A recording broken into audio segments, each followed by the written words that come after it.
tetaplah miskin. Wahai orang miskin, teruslah bodoh. Di dunia yang kita tinggali saat ini, 1% orang terkaya menguasai 48% dari total kekayaan dunia.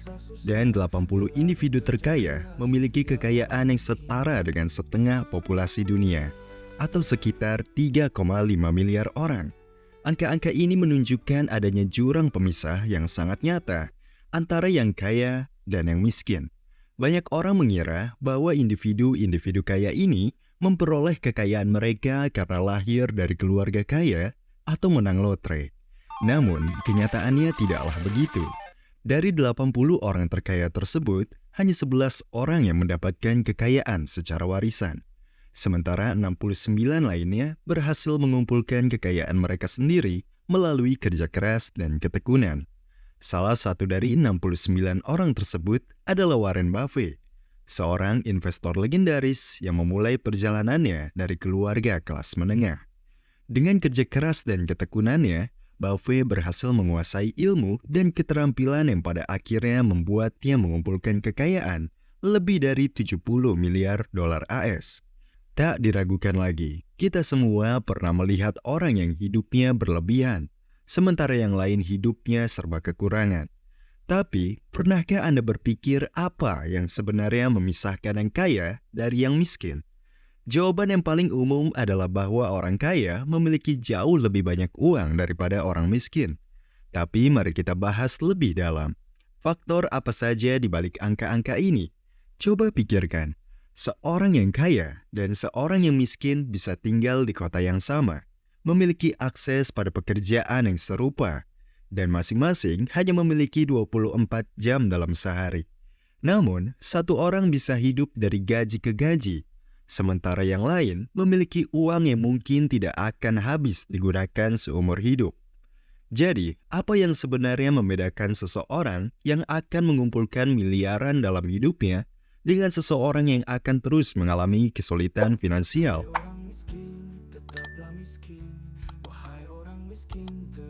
Nah, dengan menggunakan dua karakter sebagai contoh, si kaya kita sebut Dimas dan si miskin kita sebut Darta. Saya akan menjelaskan apa saja perbedaan di antara keduanya, sehingga Anda dapat mengadopsi kebiasaan-kebiasaan orang kaya ini dan meraih kemakmuran finansial dalam hidup Anda. Sebelum kita mulai, Anda perlu tahu bahwa baik Dimas maupun Darta memiliki IQ yang mirip, berasal dari keluarga kelas menengah, dan tinggal di kota yang sama. Singkatnya, tidak ada yang memiliki keuntungan khusus dibanding yang lain. Namun, rekening bank mereka berada di posisi yang benar-benar berlawanan. Pada sore hari di hari Senin, baik Dimas maupun Darta pulang dari kantor. Saat Darta sampai di rumah, ia langsung menuju sofa, menyalakan TV, dan menonton berjam-jam serial tanpa berpikir banyak, hanya untuk menghilangkan rasa lelah dari hari kerja yang panjang. Bos Darta pernah menyarankan agar ia lebih sering membaca buku untuk meningkatkan peluangnya dipromosikan tahun ini. Tapi Darta tidak terlalu peduli, apalagi sekarang ada musim baru dari serial favoritnya. Sementara itu, ketika Dimas tiba di rumah, ia langsung membuka laptopnya untuk mulai belajar. Jam demi jam berlalu saat ia mempersiapkan diri untuk ujian sertifikasi yang akan datang.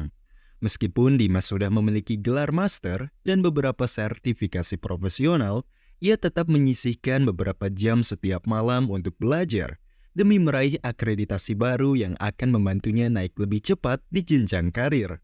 Bahkan, Dimas baru saja mengetahui bahwa salah satu idolanya, Dunlop, menginvestasikan lebih dari $500.000 setiap tahun untuk pembelajaran terus-menerus.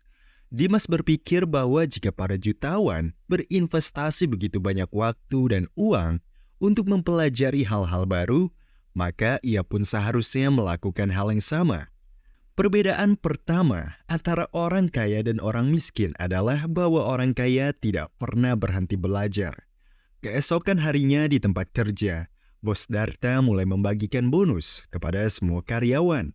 Ketika Darta membuka amplopnya, dia melihat bahwa bonusnya hanya sebesar 1,5 juta rupiah. Jauh lebih kecil dari rekan-rekan kerjanya yang lain. Dengan perasaan tidak puas, Darta mendekati bosnya dan mengeluhkan bahwa setelah 10 tahun bekerja di perusahaan, bonus yang diterimanya sangat memalukan.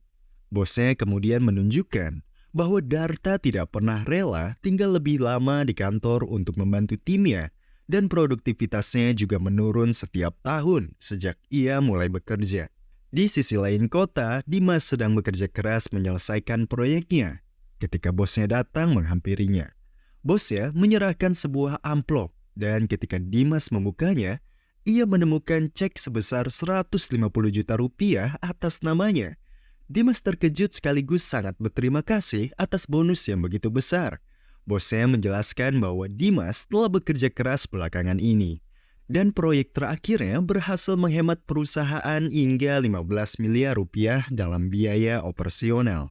Untuk menghargai dedikasinya, perusahaan memberikan bonus ini sebagai apresiasi. Perbedaan kedua adalah orang kaya menjual nilai, sedangkan orang miskin menjual waktu.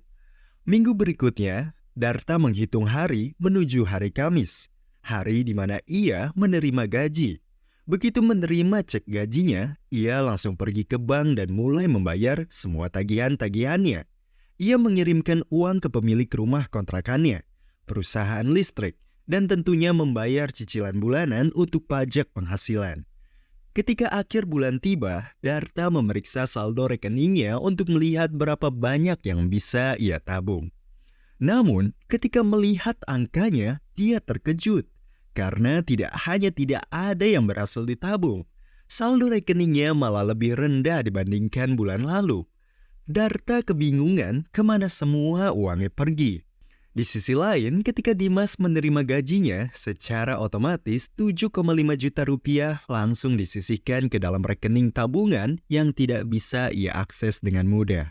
Setelah memastikan bahwa tabungan bulanannya sudah terpenuhi, Dimas kemudian membayar cicilan KPR, tagihan listrik, dan pajak penghasilan bulanan. Di akhir bulan, Dimas tersenyum saat melihat saldo rekeningnya yang kembali bertambah, membuatnya semakin kaya dari sebelumnya. Dengan demikian, perbedaan ketiga adalah bahwa orang kaya selalu berpikir untuk membayar diri mereka sendiri atau mengutamakan investasi dan apresiasi bagi diri mereka sebelum mengeluarkan uang untuk hal lain.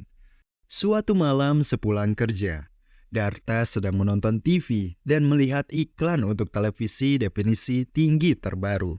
Televisi tersebut seharga 15 juta rupiah, jumlah yang hanya cukup untuk perangkat hiburan Darta selama 1 tahun.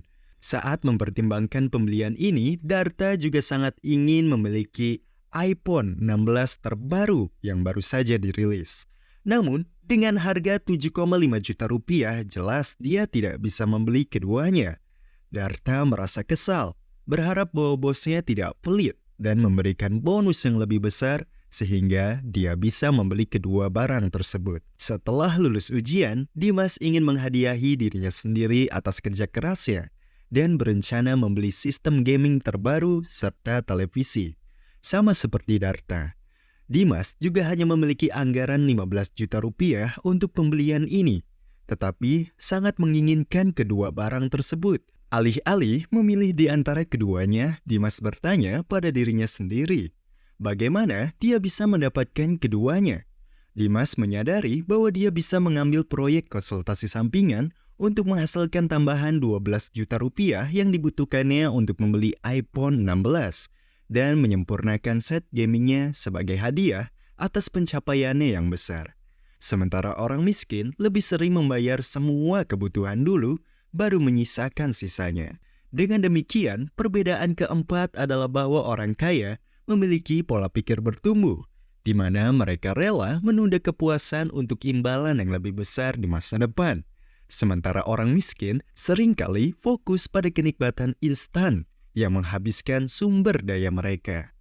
Karena Darta merasa enggan pergi bekerja setiap hari, dia menjadikan frappuccino dari kafe terkenal sebagai rutinitas paginya.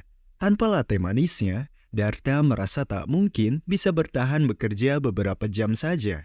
Inilah yang membuatnya rela mengeluarkan Rp75.000 setiap hari demi suntikan kafein pagi yang menyegarkan. Dimas di sisi lain melewati kafe terkenal itu setiap pagi tanpa berhenti. dan memilih untuk minum kopi gratis yang disediakan di tempat kerjanya. Tentu, kopi dari pantry kantor itu tidak seenak minuman di kafe terkenal itu. Tapi, bagi Dimas, menghemat Rp75.000 per hari sepadan dengan rasa kurangnya. Selama setahun penuh, Dimas telah menyimpan Rp75.000 ini setiap hari. Dan kini, ia memiliki Rp22,5 juta yang akan digunakannya untuk hiburan all-inclusive ke Bali bersama teman-temannya. Dimas juga tahu bahwa menunda kenikmatan ini membantu mengasah karakternya seperti yang dipelajari dari studi Universitas Temple. Studi tersebut menyoroti faktor-faktor yang paling penting dalam menentukan kemakmuran seseorang. Pekerjaan, pendidikan, lokasi, dan gender menempati urutan teratas. Namun kemampuan menunda kepuasan instan justru mengungguli banyak sinyal tradisional seperti usia, ras, etnis, dan tinggi badan. Para peneliti percaya bahwa kemampuan seseorang untuk memvisualisasikan hadiah di masa depan yang lebih besar membuat mereka jauh lebih kecil kemungkinannya untuk menyerah pada kesenangan jangka pendek. Itulah sebabnya menolak latte harian mudah bagi Dimas saat dia membayangkan betapa menyenangkannya bersantai di Pulau Bali bersama kawan-kawannya. Dengan demikian, perbedaan kelima adalah bahwa orang kaya memahami kekuatan menunda kepuasan untuk keuntungan jangka panjang, sementara orang miskin cenderung fokus pada kesenangan jangka pendek. Ketika ekonomi mulai mengalami kesulitan, banyak perusahaan yang terpaksa melakukan PHK sebagai langkah penghematan.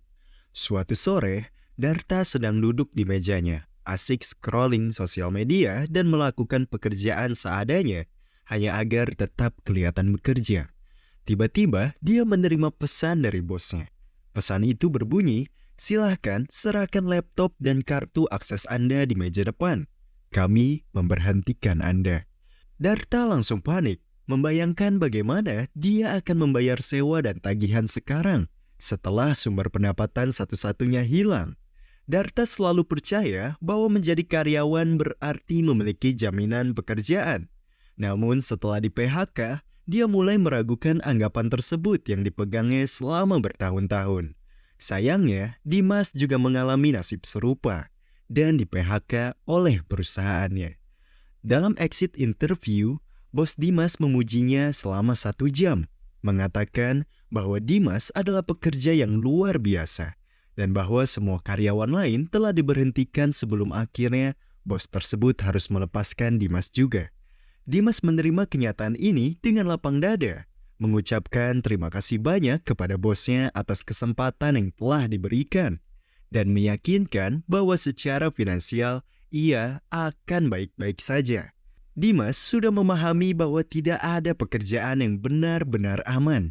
Itulah mengapa sejak awal ia mulai bekerja, ia juga membangun bisnis online dan menanamkan modal pada portofolio saham dividen yang kini cukup besar untuk menopangnya sampai ia menemukan pekerjaan baru. Dengan demikian, perbedaan keenam adalah orang kaya membangun berbagai aliran pendapatan untuk mengurangi resiko, sementara orang miskin hanya mengandalkan satu sumber pendapatan saja. Sekitar seminggu setelah di PHK, Darta berada di rumah sambil mengeluh bersama teman-temannya tentang betapa buruknya kondisi ekonomi saat ini dan betapa sulitnya menemukan pekerjaan baru. Mereka terus-menerus membicarakan betapa tidak adilnya hidup dan bagaimana mereka mungkin sudah kaya jika saja mendapat kesempatan yang sama seperti orang lain. Pada malam setelah di PHK, Dimas mengundang beberapa teman dekatnya ke rumah untuk makan malam. Saat makan bersama, Dimas menjelaskan bahwa karena situasi ekonomi yang sulit, perusahaannya harus memberhentikannya. Namun, ia meyakinkan teman-temannya bahwa sumber pendapatan lainnya akan tetap bisa mendukung gaya hidupnya. Seorang teman dengan antusias menyarankan bahwa ini adalah saat yang tepat bagi Dimas untuk bergabung dengan perusahaan konstruksinya dan menawarkan posisi eksekutif. Teman lainnya ikut menyarankan agar Dimas bergabung dengannya saja untuk memulai perusahaan konsultan, mengingat mereka pernah bekerja sama dengan baik sebelumnya. Dan mereka bisa menjadi salah satu firma konsultan terkemuka di kota dalam waktu singkat.